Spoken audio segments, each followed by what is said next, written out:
Welcome, you sneaky arachnids. This is going to be a tutorial about the Dhayut. The Dhayut are one of the factions that have brought in with the first of the DLC packs. And these are large, powerful arachnids, spiders. These are sort of spy spiders. Dhayuts have a massive descended head with prominent red splotches and large orange-yellow eyes, but somehow they manage to sneak and hide their way into different empires and hide in the shadows and do all sorts of weird and wonderful things. Dhayuts are very aggressive and highly unfriendly. They also they can also prove to be treacherous partners, betraying their allies whenever expedient. They reproduce at a low rate, and thus their populations can take some time to grow. They're very angered. When they are very angered, Dhayuts can become frenzied and temporarily insane, acting insanely wild. At these times, they're extremely dangerous, becoming totally fearless when attacking. Dhayuts are also famous for their ruthlessness. They generally have no qualms about stealing, cheating, or murdering if it furthers their interests. For this reason, it is wise to use them with extreme caution when dealing with them. So in this one, there's no niceties. These are evil, evil through and through. If you're playing them and playing the actual storyline, remember that. You do not show mercy. You do not show kindness. Everything is about expediency and progressing. So it's so you take the evil option in most cases. That's sort of the way it does work. Let's go through what these spiders actually do. If you're trying to sort of think of just get a bit of a context as to sort of how these spiders may sort of work, I try to think of like you think of the spider, like masses of spiders running around everywhere and doing all sorts of things, and reproducing wildly, and just having like squillions of them sort of running through territory. Like for example, in the Harry Potter books and movies, there's spiders in the forest, for example, that are just everywhere. This is not how the Dhayut actually are. The Dhayut are a very, very slow reproduction. They're actually the slowest, but we'll get into that in just a minute. But the trying to sort of think of a similar sort of these hide in the shadows. These are almost like the one I think of a lot is Shelob out of Lord of the Rings. Shelob is sort of like the giant spider in the in the walls of Mordor. Sorry, that just got interrupted, so I forgot what I was up to. I think I was talking about Shelob from Lord of the Rings in the mountains surrounding Mordor, so like working alone essentially, or sort of just working sneakily is sort of the way these guys actually do work. It's sort of funny because often I know that when I'm live streaming this, people sort of think, well, how does a giant spider hide away? Well, I always think there's a Doctor Who show that came out where a giant spider ended up taking over all the media in the world and sort of causing all this corruption. It's like that. If you've watched that particular show, it's sort of like that, where they hide away. For whatever reason, people don't notice them, and they sort of get all these different groups under their control. So anyway, we'll just go through these. At plus 19, they're up there with the aggression. They're very, very high aggression. This is nothing like the Boscara at plus 40, but that is high. Like if you look at the Mortal are plus 30, and so the Dhayut they're not going to rush into things too much, because you look at the humans. The humans are plus 10, so putting that into perspective, they're only sort of slightly up from the humans and a few of the others. The Harkonish, I think, are plus 15, are probably the closest to them. It's sort of how the actual aggression itself is concerned. So they are aggressive, but not overly, like they're not rash with their aggression. Caution as well. -5 is, so they're slightly more, I'll say they'll take slight risk before they sort of, but they're close to the average. Again, we look at the Boscara at -20 is reckless. What are some of the other ones? Tikans, I think, are -10, and so they're down that way as well in terms of riskiness, and I guess you combine that with the aggression. They're a little bit reckless with the way that they sort of do things. They're incredibly unreliable at -30. Sorry, again, the Boscara are the worst at -40. So the Dhayut at -30 are up there as well. So they will just do whatever suits them. The reproduction rate is only 4%. So this is a big problem for the Dhayut. They do not produce quickly. Now, this has roll-on effect. So I think we have a look at a few of the others. Like the Teekans are at the other extreme at +7. So they've got like a very high reproduction rate. I think the Mortallans are fairly low at +5. Now, +5 up until the DLC was the worst of the reproduction. The Dhayuts now take it down a step further, down to +4. So they've actually they have trouble building up their empire, their planets, and there is a roll-on effect for that. If you settle a planet, and the whole idea is to get to the first step is to try to get to 100 million population as fast as you can. You start off at around about 30 million, but at 4, it's going to take a lot longer, at +4, than it would be for anyone else to then get to that next milestone. And you start to pay through the nose for those planets.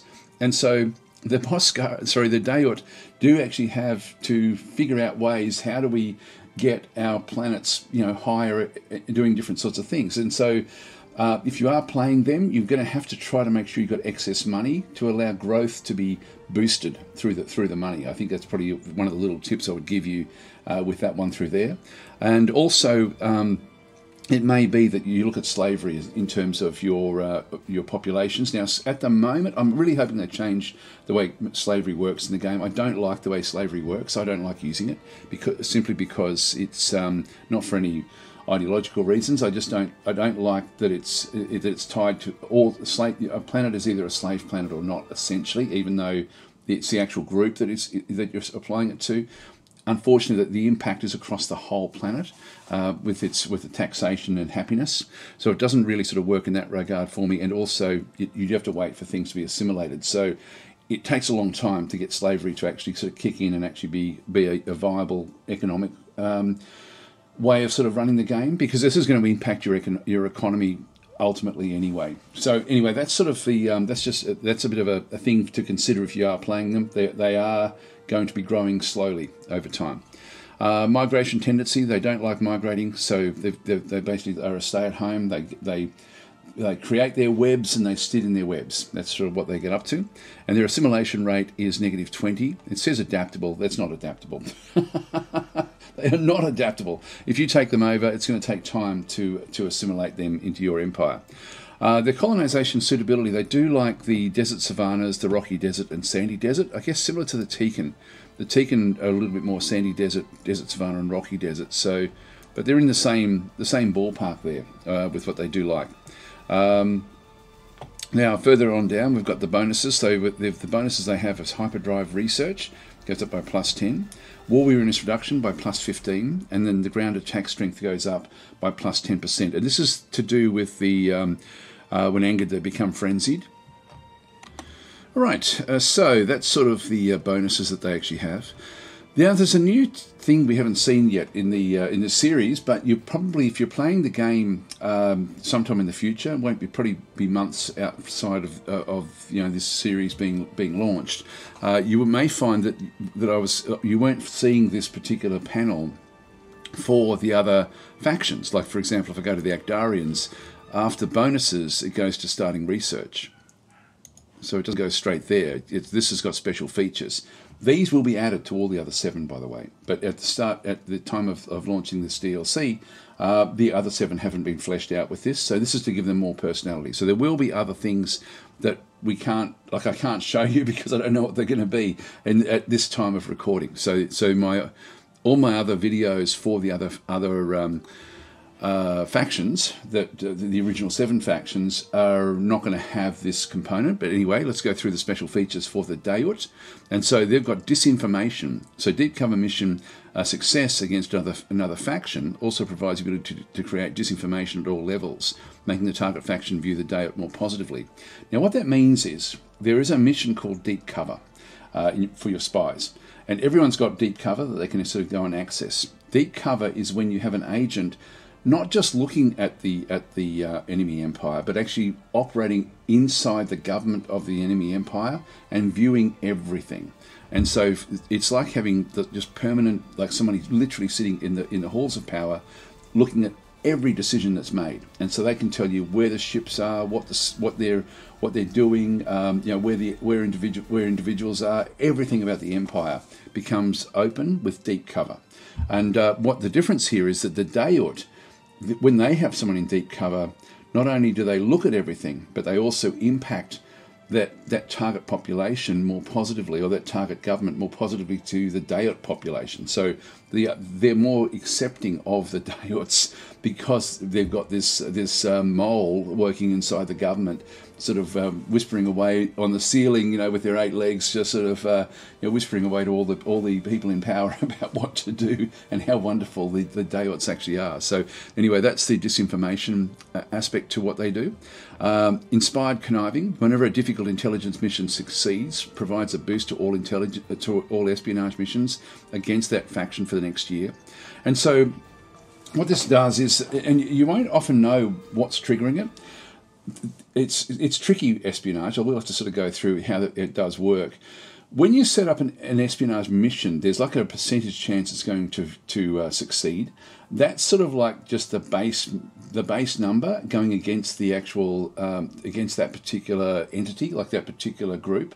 There's a lot involved in that one there, but it doesn't take into account other things. For example, if they've got spies that are doing countermeasures or anything like that's all separate again. So there's all these different factors about what happens during an actual spying mission. And so it can this can trigger even on things that don't look all that difficult. But when it triggers, it gives you a plus 20% to all of your espionage missions for the next 12 months, the next year. And so it's a good time when you do get one of these come up. It's a good idea to just basically drop everything and get all your spies out spying and doing things and acquiring research or whatever else you want them to actually do when they've got that big boost, because it's sort of when it does come, it's great. And I was going to say, and it comes rarely. It doesn't come rarely. It comes fairly often with the Dhayut, which is nice to see actually. It triggers quite regularly. Okay, then we've got a few unique leader traits, like a slaver, where they've got 10% income from slavery.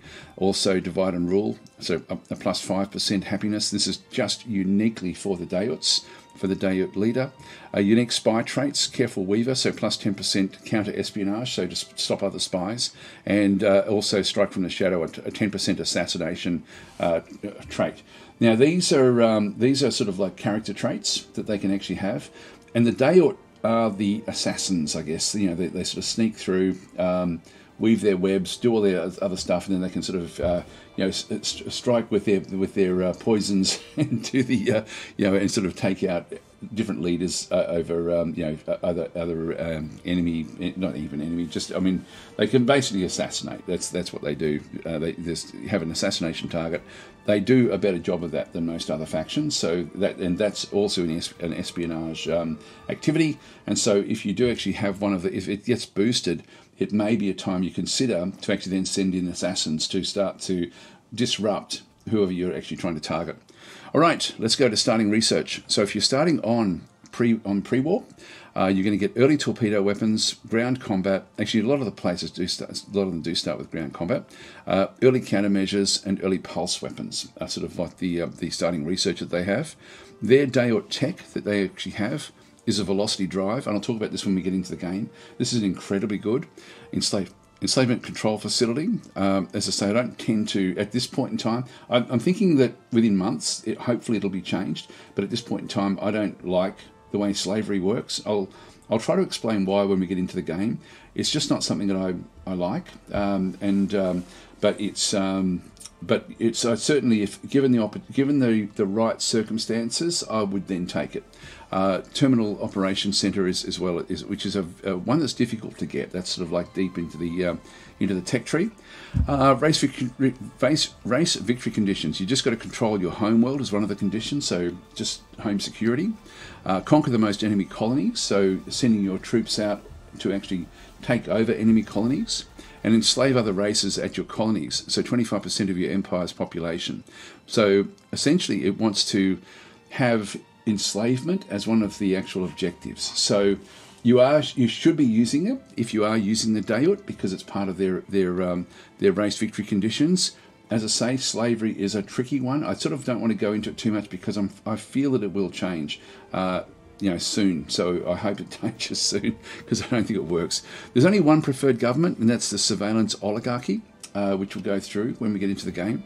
The other one I might compare it to, though, because it is available to you, is the hive mind. And so you've got feudalism, military dictatorship, hive mind, and surveillance oligarchy. But the preferred one for these guys is the surveillance oligarchy. If you want an easy game, just as a little tip, play hive mind. It sort of really smooths out the time that you have with the Dhayut. It's a bit of a spoiler by saying that, but that is something that is so much easier to actually play with because you end up swimming in money with the hive mind. I won't go into too much detail, but that's if you want an easy game, switch from surveillance oligarchy to hive mind. They're both good. They're both good in different ways. Anyway, we'll go through that when we have a look at the actual game itself when we go inside. Okay, additional intelligence missions. These are actually unique to the Dhayuts. So these are intelligence missions that only they can do. So influence Empire positively or influence Empire negatively. It's sort of like they can do the machinations behind the scene of getting, like, if there's a couple of empires around you and you're friendly with one of them and or you're unfriendly with one of them, probably would be the way you do it, and you have somebody that's fairly friendly with them, you can influence one of the empires to view the other one negatively. So it's not about them looking at you positively or negatively. It's about them looking at each other positively or negatively. So you can sort of weave your web through space and sort of change things that way. You also have a capture base intelligence mission as well. Now this, I haven't played with this one much. I think it only works in times of warfare inside someone's territory or if it's outside their territory. I don't think if you can do it in times of peace inside someone's territory. But it's a mission where the spy goes in and captures the base, which is quite interesting as well. Now, the infantry is also fairly interesting. It's not very good in terms of its actual attack and particularly its defense value. It's interesting because this is the first one we've seen that has got even attack and defense. It doesn't do any better in defense, so it is better at attack. So you almost have to think, well, where does it sit in terms of strength based on its defense? And then this is that frenzied aspect to them. Now remember, they also get plus 10% as well. So they also do get that ground attack strength of 10%. So it actually goes up where they end up being better at attacking than defending. So if we have a look at for example, the Mortal, which are the strongest, they have a defense of 210 and an attack of 140. The Dhayut have got a defense of 126. So not quite half is the defense, but the attack is getting close to what the Mortallans can do in attack. So these do attack very, very strongly, but they don't defend well. Okay, their most liked races are the Boscara, the Slukan, and the Gizarian, so basically the other insectoid factions. It's still a negative 20 back and through there. They don't hate anyone, like as in a burning hatred, but they 80% is getting close to hatred. Like the Boscara have got negative hundreds back and through here, whereas the Dhayut have got their negative 80 for the human, Actarian, and Tekan races. And so they're sort of on the they won't want to be making friends with these particular races. And similarly, these races also don't like the Dhayut as well. Okay, let's get into the game and have a look at the government types. Right, let's just get a comparison. We'll just get the hive mind as a comparison. Again, the hive mind is not unique. It's not for these, but you can actually choose it, and it's only insectoids that can use the hive mind.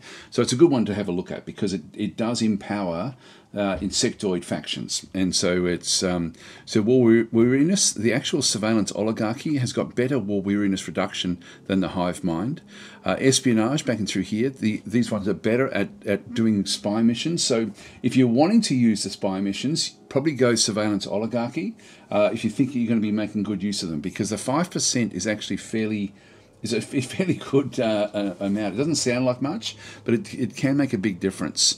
In through here, counter espionage as well. They've got an extra 5% above the hive mind.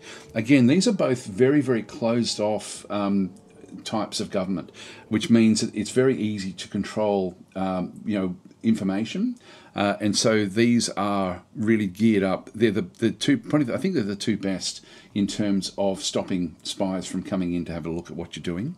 Having said that, often, like the Boscara, for example, that uses HiveMind, will often not have the technological aspect to actually stop the spies either. Even though they've got a closed area, they're still susceptible to spies coming in one way or another. Sensor research, they've got plus 10% with sensors. Colony happiness goes down, whereas it goes up by 15, so that's a difference of 20. Then you've got the troop recruitment rate. There's the HiveMind is faster recruitment rate, but this is still not bad. Colony corruption reduction.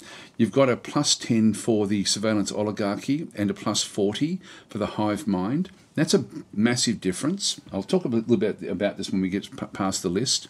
The tourism income is worse for the HiveMind and not as bad for the surveillance oligarchy. And then you've got things like the population growth goes up with the HiveMind. Diplomacy goes down with the HiveMind. All research goes down. This is a big one. The HiveMind do not research well, and so they do have troubles with this, and that actually applies to bonuses as well. So there's actually a lot of problems if you do go into a HiveMind. You're gonna have to use your spies to get technology. I think if you are playing the HiveMind, troop recovery rates back and through there are better for the HiveMind aspects, and then trade income as well down there as well, because they won't trade. Whereas the surveillance oligarchy does allow this is more of a balanced approach, I guess, for the Dayuts, but just be aware of that. Like if you do play the Dayut as a HiveMind, your spies won't be as good, so you won't be able to use the spying as effectively, and you will actually have problems with your research. So they're the negatives of the HiveMind. The positives are the colony happiness at plus 20 difference, and the colony corruption reduction at plus 30 difference. Now, what that means is money. So a HiveMind is going to be swimming in money if you're playing as a Dayuts, not so much if you're playing the surveillance oligarchy. So the difference there in those two things just essentially means income, which allows you to do all sorts of things. So two very, very different ways. I love that the game has got these sorts of different ways of playing, even though we've got a faction that feels like it sort of plays a particular way. It's not just that way. We've got then choice of government, which has a severe impact in the way that it then plays out as well, and in different ways. The spies are powerful, even with a HiveMind, but they are super powerful if you use the surveillance oligarchy. But then you have less happy populations, less population growth, and so you have less money to play with if you're using the surveillance oligarchy. Anyway, that's just two aspects to that. We'll have a bit of a look down through here. The leadership, the typical leader term, is 60 years for the surveillance oligarchy, and it changes through a coup d'etat. The effect is just highly disruptive at negative 15, and so this is big. It could lead to rebellions on planets, and the leader is always replaced from spies, whereas in the HiveMind, it's 1,000 years. Essentially, it's a lifetime appointment. You know, they're kept alive. Like a queen, a queen ant or something, like where they're sort of there, direct appointment, and if the leader does die, it's negative 10, so it is disruptive. An appointment of any character from anywhere in the empire. Okay, so the startup situation. So if you're playing on pre-warp, by the way, actually, I do want to point out. This is, at the time of recording, this is a bug. It should be fixed probably even by the time this video goes up, but I will mention it just in case you're sort of wondering why something may or may not happen. You've got research completed penetrating scanners and research completed improved sensors. At the moment, this only works for pre-warp, but if you choose Tech 0 or Tech 1 or any of those other sorts of technologies as your starting tech, and I like to start on Tech 1 for most of my games, if there's anything on Tech 2 or above, it won't, like if you start on Tech 0 and you've got the Tech 1 things that you've actually got in through here as well, it won't actually give you those at this point in time. That will be fixed. So so that will be fixed fairly soon, I think. And so these ones over here, for example, in the Hive Mind, you've got improved logistics and you've got long-range sensors. Now, long-range sensors is a really big one if you're a Hive Mind, because you have the -15 research. And so you pretty much can't get to long-range scanners without actually having this given to you. And so that will be fixed, and you will get access to long-range scanners if you do play as a Hive Mind, no matter which of those early techs you do get. But at time of recording, it's only the pre-warp that does it. So I just thought I'd just mention it. Additional intelligence missions. There's another intelligence mission, internal stabilization. So reduces internal unrest from dissidents within your own empire. This is particularly useful in wartime when your war weariness is getting high. When successful, your empire will have reduced war weariness and corruption for 2 years. So it's a way also of reducing corruption. Corruption is one of the big problems for the Dhayut. That's again why Hive Mind sort of overcomes a lot of that corruption. Whereas for the surveillance oligarchy, corruption will be high on your planets, and you'll be paying through the nose before you can then get the income.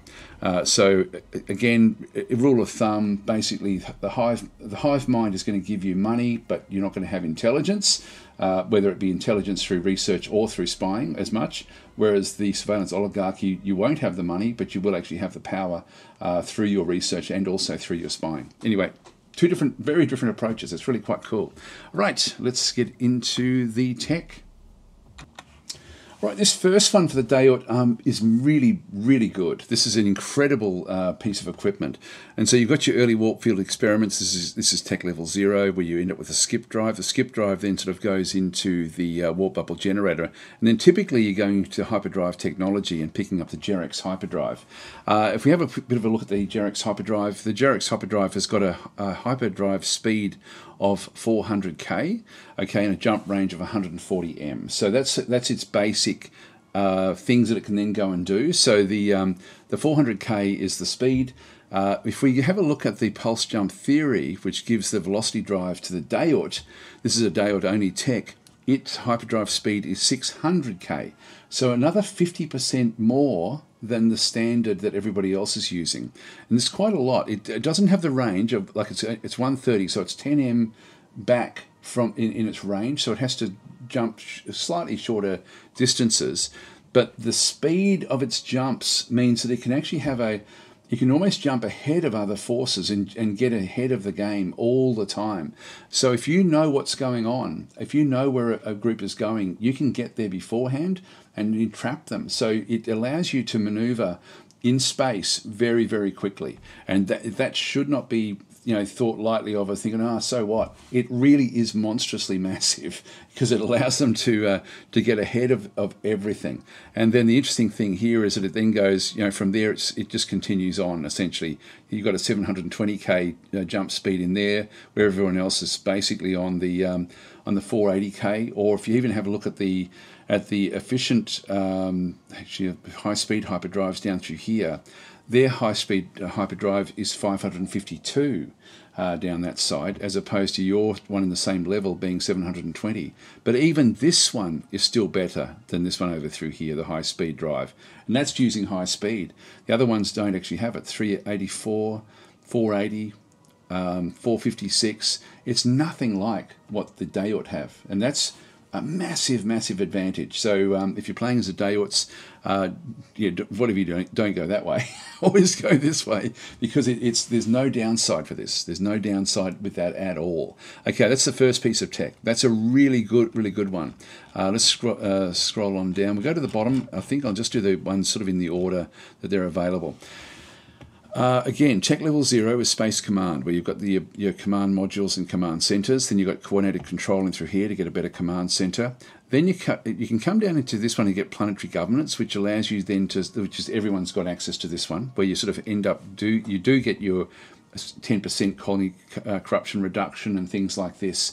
But also off this one through here, the Dhayut actually end up with enhanced slavery. Now, this is really only good for enslaved colonies. So again, if you're sort of starting to sort of enslave different planets, then you build one of these on the planet, And the slavery income goes up by 25%, which is quite substantial. And the slavery unhappiness goes down by negative 20%. Now, this again is one of these little areas that I personally don't like. I don't think the slavery unhappiness should actually worry the actual group that's being enslaved. But anyway, it is a good one. The way the game is currently working, this one does actually allow slavery to be even more exploitive if you're wanting it to, and then from there it sort of continues back on. And the other one that they've got is I don't want to cloud people's use of it with my own sorts of problems with like perceived problems with slavery. I know other people that like the way it works. Anyway, this unit. Oh, that's all the part of that one. Just trying to find where this other one actually is. There it is. It's not that far in. This is tech level 0, 1, 2. In 3, after you end up getting stealth, you can then go down. So stealth is available to everybody. You can then get terminal operations. And terminal operations is a way for your spies to make use of stealth. And so when you build one of these, you end up with the appearance chance of spies. You're going to get more spies coming into your empire. The assassination has a plus 15% chance of success, so it allows you to assassinate. And also your concealment, which means that your chance of not being detected and chance of actually succeeding goes up by plus 15. This is enormous as well. Get this one when you can. If you use, or you will be using the spies, you'll have a lot of them if you are playing the Dhayut. This really does enhance that aspect as well. It's not that deep into the tree, but it is fairly far in. But it's and also you have to wait until you've got stealth before you can then go and do this one. But it's again a Dhayut only operation. Super enhances their spies. You can sort of see there the chance of combine the assassination with the concealment. You've got some pretty damn powerful spiders there doing all sorts of different things, evil things in the galaxy. Right, let's have a look at the actual ships. Where are we? Wrong way, wrong direction. It's so deep, this tree. Okay, so your basic military ships, you do actually have 2 standard weapon mounts. I've got to say, actually, overall, the Dhayut ships are really, really good. Not just in the way they look. They look great as well. But the actual the functionality of these ships is super useful. And so of nearly all the factions, I'm just trying to think of another faction that I really like the actual, the way you can deck them out. And the Dhayut are a very, very adaptable race. This is a fun faction to play, not like militarily as well because of the way the ships are sort of been put together, but also, with all of the other nuance that they've got with the spying, etc. And so basic military ships, we've got, this is your escort. If you're playing pre-warp, this is what you're going to start with. This is really serviceable, so make good use of it. It's a very, very good ship. We'll have a look at that in just a minute. So we've got 2 standard weapon slots, could be medium or small. Then we've got the improved escorts down through here. We've got still got the 2 there, but with extra engine slots, and then we've got the heavy escort there with 3 standard slots. So nothing big at this point in time, just all small mounts. Then we go to the system patrol ships in through here. We've got 3 standard and 1 large. Then we've got destroyers coming back in through this side with 2 large and 3 standard. Defences are only 4, like defences here are only 3, so nothing great, not like the Xenox or anything like that. Then we go across to the multi-role starships here where we've got like 4 and 6. It's just balanced. These ships are really balanced. And as I say, I can't think of another sort of ship that... I can't think of another faction that maybe the humans are sort of close to getting that sort of balance, but these guys have got very, very balanced ships, which is really quite nice. Go down to capital ships. What are we getting? We're getting 4 and 12. We're getting 5 and 12. Mega capital ships 6 and 12. Nowhere near the power of things like the Mortallans, but just the overall balance of these ships is as I say, really, really nice. So I'm guessing if you're not getting like a colossal in construction, what do we have here for the Dreadnought? 6 and 12 again for the weapon bay. We've been seeing double the large mounts on some of the big craft, and even the hangar. Only three hangar slots there for those. 3 there, 2 there, 2 there. So the small craft aren't going to play a big role in your fleet unless you sort of maybe go with a dedicated carrier. Start to get like 4 hangar slots in through that one there. But just the overall balance of the hulls is really, really quite nice. So let's have a look at that right now. Just go straight up to ship designs, add new. Just go to state ships. Sort by role. So we'll start with the escort. So this is your pre-warp escort. So we'll just go that way. And we'll just grab this one here. And so what we have here is we do have a broadside type weapon here. And these are both mediums, so we can put big things on them. But it does allow you to go in with one sentinel beam on one side and basically a weapon of your choice on the other side. Now they're not super fast, so they are fairly slow. So you may want to be using a beam or something like that where you've got reasonable distance. I've had a bit of fun playing with the patrol escorts, which we'll look at in just a minute, where I had them decked out with a little bit of point defense on one side and then either railguns. I think, well, actually, I put railguns on the other ones to sort of pull down the shielding or get through the shielding of enemies first. And being a patrol escort, they're very, very fast. And it worked out quite well, I've got to say. But the heavy escorts are really where they do sort of come into their own. But this is quite serviceable. It does mean that they... it does have that same sort of broadside aspect that we see with for example, the Harkonish type ships, but it still does have, like, if you have a look at it, the actual, it's not 180s, so it's not direct broadside, it's 270, and so what that means is it's got a 90-degree field in the front where it can still fire, and behind as well, and so this has got protection front and rear.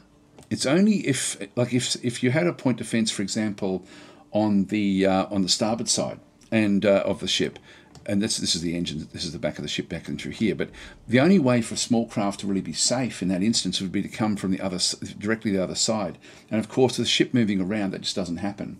You either tend to be fighting coming from the front or coming from behind it. And so this thing does have, because it's got the 270 degrees. That little bit of extra field of fire does give it a 90-degree thing behind the ship and in front of the ship to make use of both weapon mounts, and that's actually really big. That's almost as good as 360s. It's in that sort of arrangement. If the 270s were put so that they were facing the front, for example, like they do on the Boscara ships, then you still don't have the protection behind you.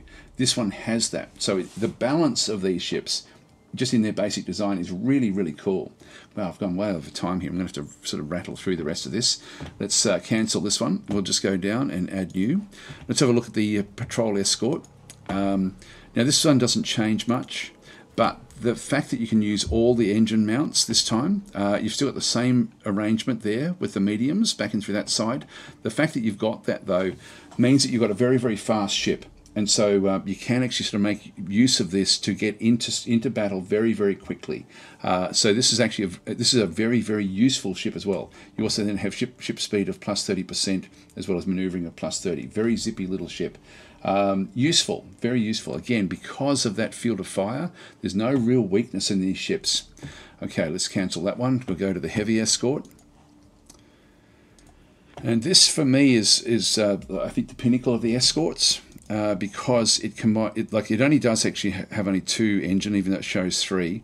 There's only two, but it does now have another 270 in the front there as well. So you've got more combat power for what you can do. You don't have the speed. To be honest, I had so much fun using both the heavies and the patrol escorts and building fleets with combinations of these two different ships. This one for the hitting power with like beam weapons, and the patrol escorts with railguns. I did enjoy that a lot, actually, because of they're very good at protecting themselves with having like one sentinel beam. This is like we saw if you've been watching the rest of the series, you will have noticed that it's quite hard, particularly with escorts, to figure out where you can put point defense. It's easy with the Dhayuts. Like, you can always put one of these as a point defense weapon and still have it very, very effective, which is great. For example, a point defense weapon like this on a Harkonish ship where they've got broadside type capabilities, it's just not going to be as effective because it's missing.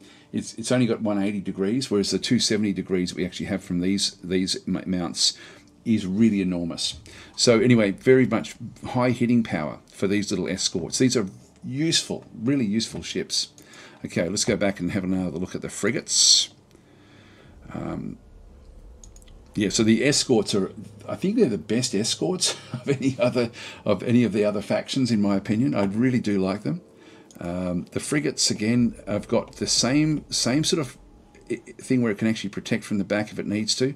It also has a 360 now on top. It's only a small, so it really is dedicated there for point defense, but again, extremely useful.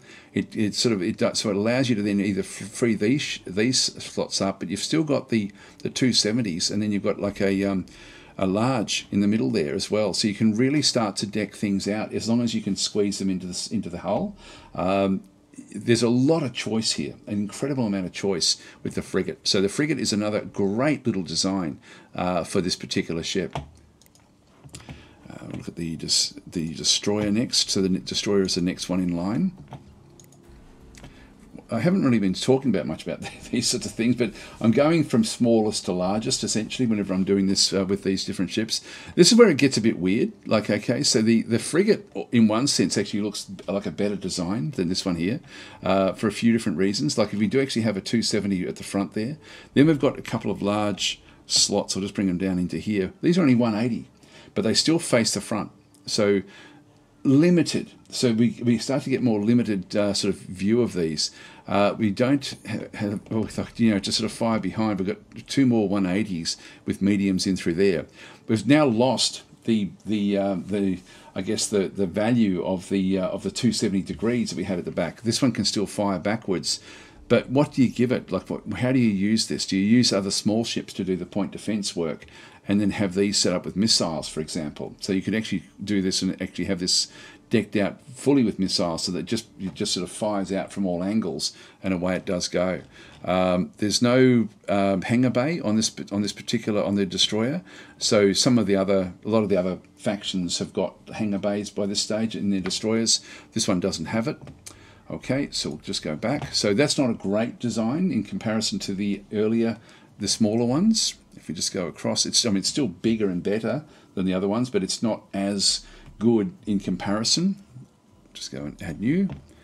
And we'll go to the light cruiser and just have a quick look at what this one does. And so this particular one has got, again, we're looking at 180s in the front, but we've got 4 180s all pointing to the front there. We have a whole range of smallish ones. We've got a 270 at the front there, another 270. So that's your point defense for both of those. So just have this open so when we hover over. So we do actually have good firepower here. Then we've got these, again, just 180s going off at different other angles. You sort of feel a bit ripped off when you get to the destroyer and the cruiser after having the joy of those 270 degree fields of fire with the other ones. But this one at least makes up for it with point defense that is fairly useful for those two slots there. And then just whatever you're going to sort of do, these then become medium slots around the outside. That there is a small slot. So again, I probably wouldn't be worrying. I probably wouldn't even use that one unless I had space. But quite often you don't have a lot of space. But you do actually have the capacity to get some really strong, powerful sort of aspects there with the front facing of those. And now you do actually start to get your hangar bays as well. Just got one hangar bay on this particular design. Anyway, guys, I'm going to leave it here. That is pretty much my take on the Dhayut. I hope it's been helpful. I hope it sort of gives you some thoughts and you can think a little bit about how you may want to use this particular faction. It's a very, very fun faction to play. It's enormously fun to play, actually. It really is a really, really cool faction. Anyway, guys, I'm going to catch you in the next episode if you're interested, and that'll be out tomorrow. Or if you're watching this other than today, then it won't be tomorrow. It'll already be out. And so, anyway, being facetious, I'll catch you in the next episode anyway, one way or another. Hopefully. Thanks for watching. By the way, if you do like these videos, please consider liking and subscribing. It certainly does help.